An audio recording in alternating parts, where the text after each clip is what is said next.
Welcome, everybody. Are you guys ready to figure out what fears and risks we all have? So let me start off by introducing myself. I'm Phoummala Schmitt.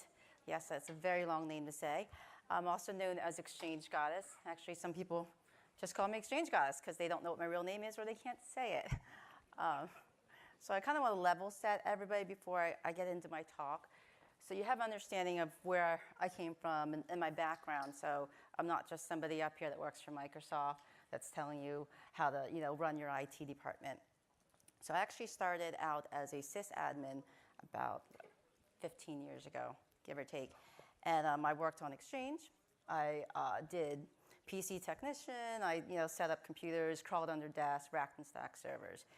I started getting into Exchange after my first job. I think it was like day 2. I went on a customer site and they had an Exchange problem. And day 2, they're like, hey, you ever worked on Exchange? I'm like, no. Well, you are going to do it today. So that was my first Exchange experience. And then from then on, it's history.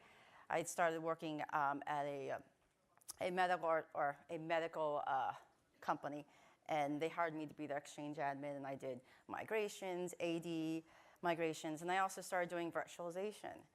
And then I got recruited into another company, a global company, because they needed an Exchange admin. And I go there, and after 30 days, they're like, oh yeah, we're not going to upgrade Exchange anymore. We need to get into virtualization, and since you've touched on virtualization a little bit, we want you to be our VMware admin. And I've, thinking, oh, okay, I put it on my PC, but I never really managed a full infrastructure. So I put on my big girl pants, and I figured out how to do it. I went to VMware training, and after a year, I architected and deployed a global environment for VMware running across 2 data centers between Pennsylvania and the UK. And that environment, the base architecture of it is still running today, so I'm very proud of it.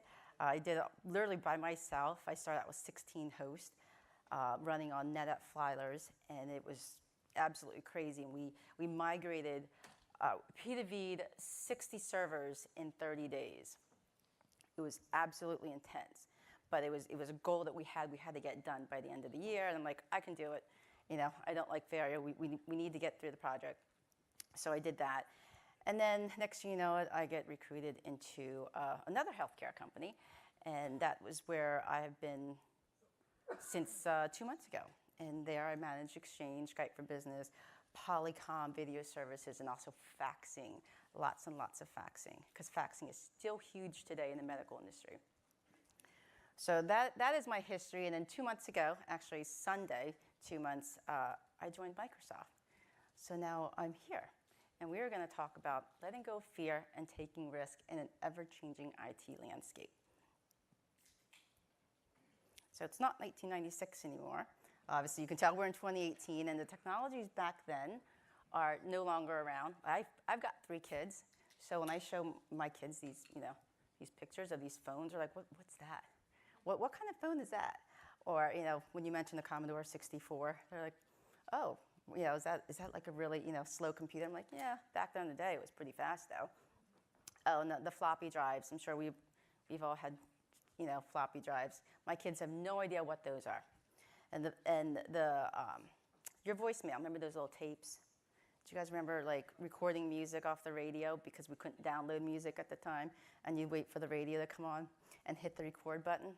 I tell my kids these stories. They're like, wow, that's some really cool technology. I'm like, yeah, but look what you guys have now. I mean, they don't even have books. My 3 kids haven't had books in years. They do everything electronically on their iPads. I mean, I never would have thought about that when we were growing up. I mean, the internet was AOL back then. We'd wait for those discs to come in the mail.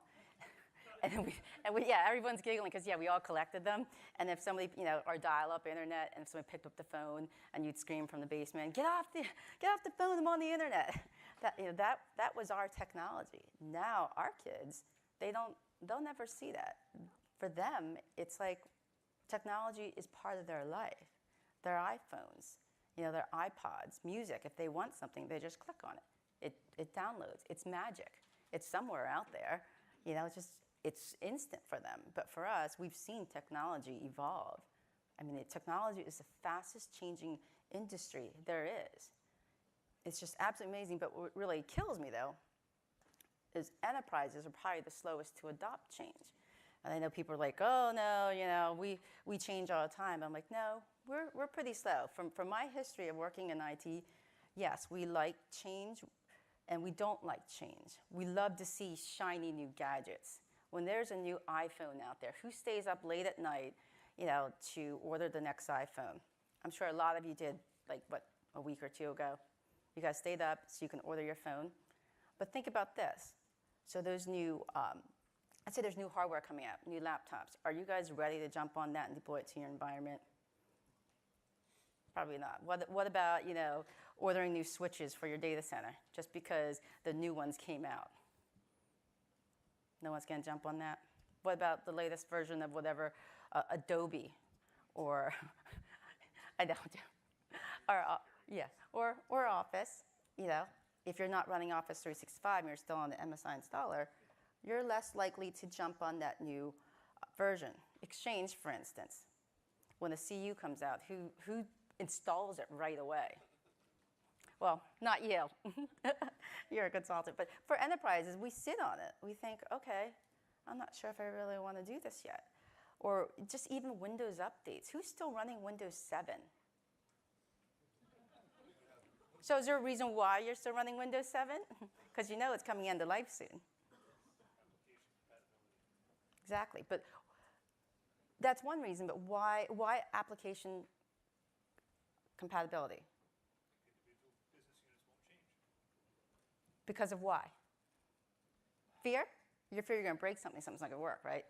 Probably fear of business impact. Everything roots back to fear. So when a new patch comes down or an update or a new version, we always halt at it and go, okay, if we deploy this, it's going to break something. We're afraid of breaking something or afraid of the unknown of what's out there, just like cloud. When cloud became a big known word that everyone talks about, it was like, oh, wait, am I going to have a job? Like Office 365, when it first got really big, I'm going to be honest, I was scared I was going to lose my job. I'm an Exchange admin, plus VMware admin. But I was afraid, what am I going to do? If all my mailboxes go to the cloud, I'm not going to have a job. There's a lot of fear there with all our technology. So we kind of hold back a little bit and go, I'm not sure if I really want to do that. And so with fear, it really does hold us back. But it causes other monsters, I like to call them, or beasts. So when you have a lot of fear, shadow IT. Fear causes monsters, and then you have the business going, IT always says no, they're slow, they don't like to do things for us, they don't like us surfing the internet, or using Dropbox to share files, or just even attaching our mobile devices to the network. That IT doesn't let us do any of this stuff. So the business units, then they go out and they do whatever. They're going to find a way to do it. Think about this. If you tell your kids not to do something, what are the odds they're going to actually go out and do it? Most likely they're going to find a way to do it, just like the business. If you say, no, you can't share this file. You can't use Dropbox. You know what they're going to do? They're going to get off the VPN, and they're probably going to connect and share the file that way. So they're going to circumvent you. And so with that, we've got to change our thought process. We got to work a little differently, think differently. We have to be a little bit more open-minded about these things. Even my own experiences, they used to call me email Nazi, because I used to say no all the time. When people ask, I want a larger mailbox. I'm like, no, you can't have a larger mailbox. And my reasoning was always because of storage or because of whatever. Your mailbox is going to be too big, it's going to be slow. And at the end of the day, I said no because I feared all these, they're going to run out of storage. And then I have to go ask for more money in the budget. There was no real legitimate technical reason for it. Sometimes I was just being an email Nazi. But you have to change. So I started changing my own thought process of, instead of saying no, I should really just say maybe. Because once I started saying maybe, it really opened my mind up a little bit, and I didn't close that door. So whenever I said maybe, I sat back and go, okay, I really don't want to do this. This really sucks. But I'll give them the benefit of the doubt, and I'll just go on the internet and search something. And next thing you know, I end up finding a solution for them. And then it's just this open line of communication with whatever project I'm working on in the business unit. And in every case, I did not say no, and I said maybe, or let's talk about it. It was always a better project for me. And when I did say no, usually 6 months later, it usually bit me in the rear end. And I had to figure out how to shoehorn something in, because I'm an expert shoehorner. Who here loves to shoehorn? When someone goes, your business goes out and they do something, and then they come back and they say, oh, can you integrate this into the infrastructure? And oftentimes, it doesn't meet the requirements of your network already. And then you have to jerry-rig it, get some Band-Aids and bubble gum and duct tape it into your network and make it work. And it really sucks. So that's why I call myself an expert shoehorner. I want to prevent that. So by changing my thought process and working with the business, I'm able to prevent all that shoehorning. And then I'm at the table with the business. And here's another thing. So if you say maybe, and then you have these conversations with them, you're at the table. You may not be able to give them what they want, but you can find a solution. You can find an alternative. Because if you're talking about them, talking about these requirements that they want, and then we have certain requirements, and then you get security involved, and they've got requirements, and everyone's at the table talking, and then you're like, okay, here's what everybody wants. Let's try to figure out how we can get to the middle ground. How can we support the business without violating any policies or any regulations, but also fit within the means of what we are able to do within the environment. We may not all walk out smiling and happy, but at least we're at the table and there is a solution and the business can work. Because ultimately, when the business is working and making money, it's our paychecks. And also when they're happy, we're happy. Taking risks allows innovation and creativity. This is so true. So when you are not held back, you can create the most amazing things. I create some crazy, wild scripts out there when I'm left to my own devices and just do whatever. I've created amazing things with Exchange. So I've done some stuff that probably isn't, I don't want to say supported, but not recommended all the time with the preferred architecture. I virtualized Exchange 100% running on flash storage. At one point, I even ran it on NFS, which is completely off the charts. I did it based off the business requirements and what I had. What the requirements, we need to reduce hardware consumption within the data center. So how did I do that? I virtualized it on the SAN. Yes, it was against the preferred architecture, but it met my requirements, and it actually worked really well. It ran like a tank. I P2V'd Exchange servers, which you're not supposed to do, but if I did it correctly, that environment actually ran better than the physical environment. But I didn't do that overnight. I planned it. It took time, and I tested it. So that in itself was innovating and being very creative. I mean, who wants the P2V and Exchange server with almost a terabyte of databases? I mean, everybody on my team was scared. They're like, do you really want to do that? I'm like, it's the only way to do it. But I found ways to make it work. I mean, there's so many stories of that in my career, just making things work. Because that's what we do. We're in IT. We make things work. We're doers. Another creativity is all the technology, driverless cars, wearable tech, our phones, my watch. All that came out of innovation, risk. Think about the people that said, I want to make a car that doesn't have anybody drive it. That's scary. That's risky. But the technology, it's here today. It's because someone decided, you know what, I'm going to take a little bit of risk. It may not work, but hey, I'm willing to try. And we have to think about that when we are when we're working in our environments. So Yes, if we upgrade something, it's going to break. What's the worst that can happen? You got to fix it, right? Things are probably going to be broken for maybe a day, maybe two.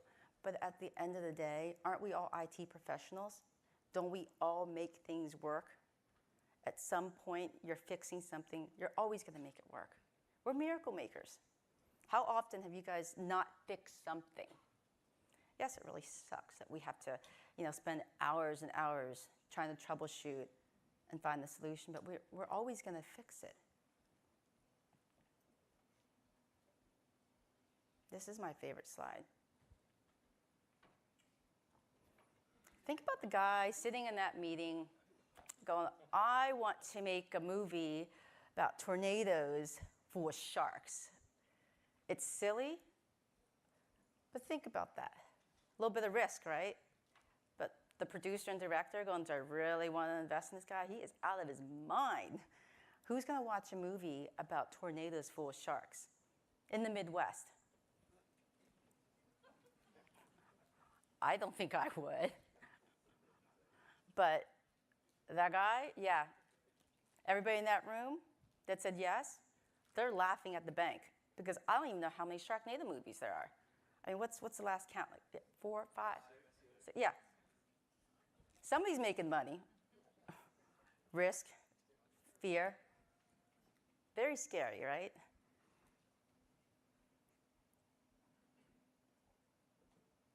So I have a little story to tell you about fear and risk.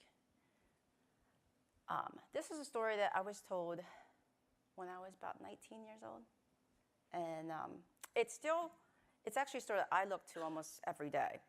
It basically changed my life and my thought processes and how I determine what I want to do if I come to a situation that I can't make up my mind. Or I just need to settle back and think, okay, life isn't that bad. So I was 19, and story starts in Laos. I'm not sure if you guys have ever heard of the country, Laos. It is between Vietnam and Thailand. And it's set in 1978-ish at the end of the year. And it's about a father and a mother. And they're in their late 20s, 30s. The father is a former Lao soldier. And the communists had just come into the country. And back then, it was, pretty much poverty. And when the communists came in, they pretty much do whatever they wanted to.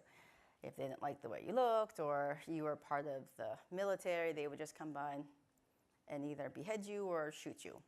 It was what it was. So the mother and the father decided we need to do something, or at least the father did. The mother was scared.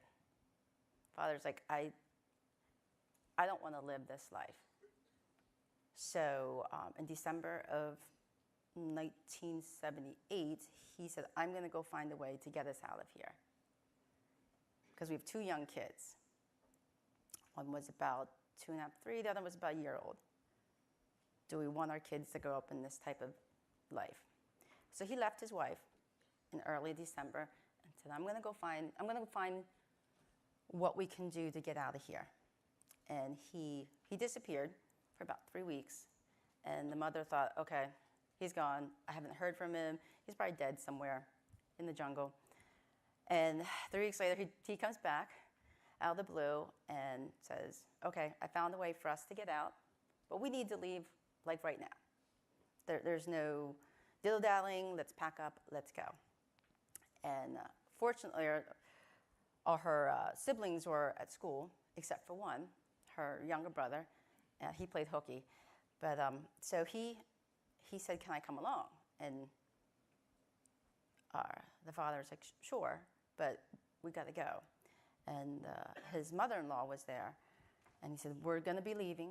We're packing up. And when we leave, you need to burn everything that belongs to us or bury it. Like we never survived, like lived here. We never were alive. So they packed up their stuff and took their kids, 3, 1.5, and they walked through the jungles. So it's about 41 kilometers You figure, what, a 2-day walk. Before they got into the main jungle, they met up with a group of people that the father had arranged to travel with. And so the father wasn't completely honest with this group. He said, I'm going back to get my wife, but he didn't tell them he had kids. So he shows up with 2 little kids, a wife, and then also, a brother-in-law. Hey, we're all going to go with you. And of course, the group that was there, they were like, okay, you didn't tell us you're bringing kids, but what are you going to do? So they allowed the family to continue with them. And they continued to go through the jungles of Laos, and they would go at night, and then during the day, they would hide. And there was one incident when they're, I would say, close to getting to the river, the Mekong River that crosses over to Thailand. Some communist soldiers were coming through, and they could hear it. And of course, the kids were playing, because there's only 2 kids, and they're being loud and, having fun, what little kids do. And well, the soldiers were getting a little too close for comfort, and they had to hide. And the kids still weren't being quiet. And next thing you know, the soldiers were very, very nearby, and the mother didn't know what to do, because if they get caught, they're all going to be killed. It wasn't, there was any mercy. They would all be killed because they knew they were trying to escape. So what the mother did was she took her daughter's head and smothered it into the ground. Put yourself in that situation. What are you going to do if you're in that situation? Fear that they're going to kill you. Not only kill you, but that whole group of people, you're responsible because your child here is giggling and laughing, just won't shut up. You do what you need to do. And you take that risk of, I'm just going to put her face in the dirt and hopefully she shuts up. Or she may not make it. Fortunately, the little girl did make it. And the soldiers continued on without knowing that the group was there. So they continued on into their the path over to Thailand. And they made it to the river, the Mekong River. And from there, you have to take a boat to cross over. And that just wasn't an easy trip, because what the communists had done was put minefields inside I guess there's bombs within the water. So you basically had to navigate through without blowing up. So boats from Thailand would cross over and meet the refugees. And they would get them on the boat, and they would navigate through with these flashlights to make sure they could see in the water and they weren't going over a bomb. And so the first boat came to get the family. And of course, they took the family first, and some other people to fill in. But they told everybody else in the group that you guys have to stay behind because we just don't have enough room. Another boat will come get you. So the boat started to head off into Thailand, and they made it across. And then that boat went back to get the rest of the group. They came back, and they were told that there wasn't anybody left. They weren't sure if they were killed or they ran off. But when they went back to get the remaining refugees, they were gone. The only assumption that was made was they were killed because soldiers were very close by. So they continued on the journey into a refugee camp in Thailand, and that was a couple days' journey. And by the time they got to the refugee camp, it was right after Christmas. You know, that week between Christmas and New Year's, where nobody works. Well, yeah, nobody works in refugee camps too.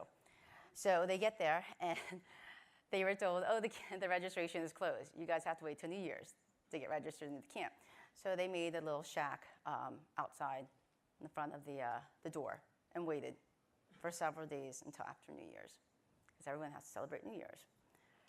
So you would think, okay, I just traveled, I just walked through these jungles, I just got through this boat, we almost died, I almost killed my daughter, and I have to sit in this little shack made out of bamboo leaves and banana leaves just to stay away from the rain because someone's on a holiday break. Once after New Year's opened up, they got registered into the refugee camp. And typically, when you go to the refugee camp, for some reason they put you in jail. There's like some processing, they put you in jail. But for some reason, this family was excluded from that. And they went straight into processing and got a shack to live in. And it was a shack. I mean, you can do internet searches for some of these refugee camps. It's basically like a little hut with maybe a metal roof and about the size of this stage. And they shared that with another family. And they lived there for about a year. And throughout that year, other family members of theirs actually traveled across as well. And some of them joined them in the same camp.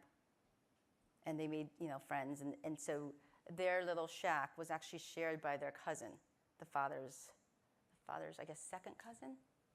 So they lived together. So the family has 2 kids, mother and father, that's 4. And then this other family came to live with their cousin, and they had 2 kids, a mother and father. So there's 8 people living in a small little shack like this for like a year. And then your food is rationed. So the mother started growing vegetables just to have extra food. So they're doing this for a year. In 1979, in December, they finally got word that, hey, you've been sponsored. You're going to leave this refugee camp. They were sponsored to go to the United States. And in January of 1980, they got their U.S. visas to enter the U.S. So it was like, wow, this is great. We made this journey and we're moving on. But that wasn't the end of the journey, because then they found out, oh wait, my wife's pregnant. So not only am I going to this country, now, with 2 kids, I have this unborn child. I'm going to a country where I don't speak English. I don't have any money. I don't know anybody there. That's pretty scary, isn't it? And a lot of people did that. But it was better. It was better than staying in the refugee camp. I mean, they could have stayed. They could have denied, they could have said, oh, I don't want the visa. I just want to stay here. But no, they're like, okay, we're going to do it. Yeah, we have no money. Can't speak English, but I'm going to go. I don't know what's out there. But it's better than staying here, right? This was the exact reasoning why, when you ask the father why he did that. It's better than just staying where I'm at. I can stay in this refugee camp. But this is life. Just like I could stay in the village I was living in Laos. But what was going to happen was so negative. We could be killed. We may not make it. We'll die in poverty. All sorts of things could have happened. And yes, the unknown, that's even scarier. But the possibilities of the unknown are better. And his biggest reasoning for these 2 little kids, and plus the third one, aren't they cute? So yes, in 1980 they came to the United States, and they still live here in the U.S. They settled in Pennsylvania. So it's 2018. Everyone's grown up. And the boy, I'm sure you're wondering, is very quiet, but he's doing great. He owns his own bicycle shop. It's pretty cool. And that little baby that was born in the U.S. 5 months after they arrived owns his own business as well. He owns a construction company. It's pretty cool, right? Coming from nothing. The little girl is me.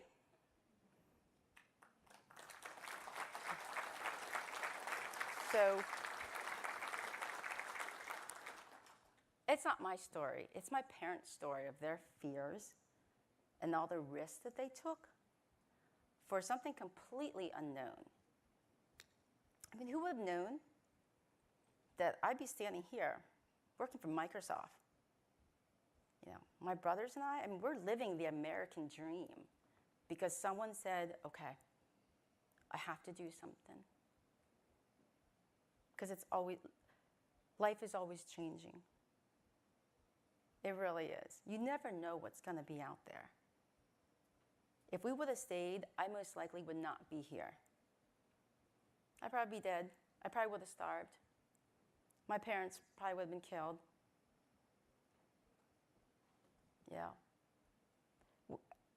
When we go to work and we moan and complain about an upgrade, we have to think back, it's just an upgrade. It really is. I mean, I complain all the time. And then I sit back and I go, really? I'm complaining about a silly upgrade when my parents walked through the jungles with me and we almost died. And I'm going to complain about an upgrade. I'm going to complain about doing something just so minor, no. I tell myself, get over it. Because I'm sure my dad's going to walk downstairs and just hit me across the head and go, wake up, silly girl. This is nothing. When I got offered this job at Microsoft, I was so scared. I'm like, oh, I can't do it. What if I fail? And I just kept thinking about, wow, my parents went through all that and I'm worried about a job. I'm worried about failing at a job. If I fail, I'll find another job. Just like, with these upgrades, or if I want to deploy something. If it fails, I'm going to fix it. When have I not fixed something? Yeah, it sucks. I got to work long hours. But it's nothing compared to all the stories, like my father's story. It's nothing. The work that we do, it's not like we're dealing with life and death situations. So my message to everybody is let's keep an open mind. Let's think about, okay, really sucks that we don't want to do this, but this is nothing. We're all miracle workers. We all make things happen. We make things work. So at the end of the day, let's just get it done. Because if you don't get it done now, it's going to get done for you. Or it's going to be more painful to get it done.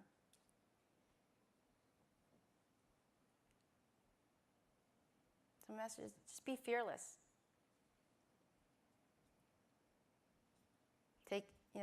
Take a look at your situation and say, okay, if I don't go, what happens? If I go, I could be so much better, or I could be, making this application better. Just be fearless. Live a fearless life. You never know what's going to happen. Your kids could be standing up here one day. You could be standing up here. And that's all I have. Thank you.